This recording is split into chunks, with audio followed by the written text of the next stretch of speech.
National information system રાષ્ટ્રીય માહિતી પ્રણાલી.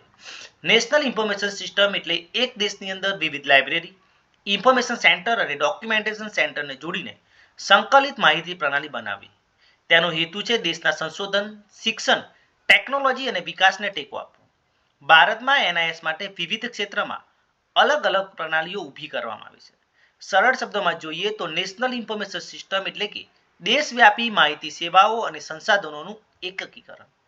લક્ષણો જોઈએ તો નેશનલ કવરેજ, જે સમગ્ર દેશમાં લાઇબ્રેરી, ઇન્ફોર્મેશન સેન્ટરને આવરી લે છે.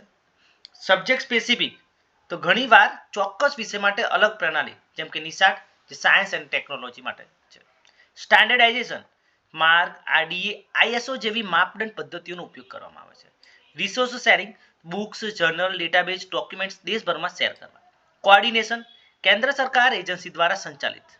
યુઝર ઓરિએન્ટેડ, શિક્ષણ, સંશોધન અને ઉદ્યોગોની જરૂરિયાત અનુસાર સેવાઓ પૂરી પાડે છે.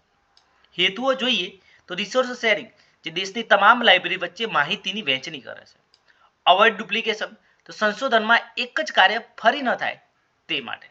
સપોર્ટ રિસર્ચ એન્ડ ડેવલપમેન્ટ, સંશોધન કાર્યને ઝડપથી આગળ ધપાવવા. નેશનલ ડેવલપમેન્ટ, શિક્ષણ, વિજ્ઞાન, ટેકનોલોજી અને આર્થિક વિકાસમાં યોગદાન પૂરું પાડે છે. સ્ટાન્ડર્ડાઇઝેશન, તો માહિતીના વર્ણન, વિનિમય અને સેવાઓમાં સમાનતા માટે. Capacity building, library science professional માટે ટ્રેનિંગ અને વર્કશોપમાં મદદરૂપ કરે છે. ઇન્ફોર્મેશન ડિજેમિનેશન, તો current awareness service, selective dissemination of information, alerts, bibliography દ્વારા માહિતી પહોંચાડે છે. ગ્લોબલ કોઓપરેશન, વૈશ્વિક સ્તરે અન્ય નેટવર્ક સાથે જોડાઈ શકે છે.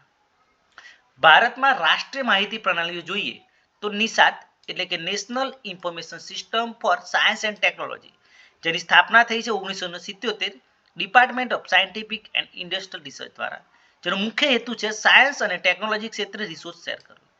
Implement information and library network centre, જેની સ્થાપના થઈ હતી 1991 યુજીસી હેઠળ. હેતુ જોઈએ તો યુનિવર્સિટી અને કોલેજ લાઇબ્રેરી વચ્ચે ઓટોમેશન અને નેટવર્કિંગ. ડેલનેટ, સ્થાપના 1988. હેતુ તો દેશ વિદેશની લાઇબ્રેરી વચ્ચે ઇન્ટર લાઇબ્રેરી લોન અને યુનિયન કેટલોગ પૂરું પાડવું. ઈ-નેટ એટલે કે એજ્યુકેશન એન્ડ રિસર્ચ નેટવર્ક, સ્થાપના 1986 ડિપાર્ટમેન્ટ ઓફ ઇલેક્ટ્રોનિક્સ દ્વારા, જેનો મુખ્ય હેતુ છે રિસર્ચ ઇન્સ્ટિટ્યૂટ અને યુનિવર્સિટીને કમ્પ્યુટર નેટવર્કિંગ દ્વારા જોડવું. BTSNET એટલે કે બાયોટેકનોલોજી ઇન્ફોર્મેશન સિસ્ટમ નેટવર્ક, જેની સ્થાપના થઈ છે 1986 ડીબીટી હેઠળ. હવે જેનો મુખ્ય હેતુ છે બાયોટેકનોલોજી ક્ષેત્રે માહિતી સેવા પૂરી પાડવી. એનવીસ એટલે કે એન્વાયરમેન્ટલ ઇન્ફોર્મેશન સિસ્ટમ, સ્થાપના 1982 ministry of environment and forest દ્વારા, જેનો મુખ્ય હેતુ છે પર્યાવરણ વિષયક માહિતીની વહેંચણી કરવી. નિકનેટ એટલે કે નેશનલ ઇન્ફોર્મેટિક્સ સેન્ટર નેટવર્ક, સ્થાપના થઈ છે 1977. હેતુ છે સેન્ટ્રલ એન્ડ સ્ટેટ ગવર્મેન્ટ્સ માટે ઈ ગવર્નન્સ અને માહિતી સેવા. લાઇબ્રેરી સાયન્સ ક્ષેત્રે મહત્વ જોઈએ તો લાઇબ્રેરીઝને નેશનલ લેવલ પર જોડે છે. રેફરન્સ અને રિસર્ચ સર્વિસને ઝડપી બનાવે છે. ઓપન એક્સેસ રિસોર્સ અને યુનિયન કેટલોગ ઉપલબ્ધ કરાવે છે. લાઇબ્રેરી સાયન્સ પ્રોફેશનલ માટે ટ્રેનિંગ અને ડેવલપમેન્ટમાં જરૂરી છે. સંશોધકો માટે લિટરેચર સર્વે સરળ બનાવે છે. દેશને નોલેજ સોસાયટી બનાવવામાં મદદરૂપ થાય છે. નિષ્કર્ષ જોઈએ તો નેશનલ ઇન્ફોર્મેશન સિસ્ટમ એ દેશના શૈક્ષણિક અને સંશોધન વિકાસ માટે અત્યંત અગત્યનું સાધન છે.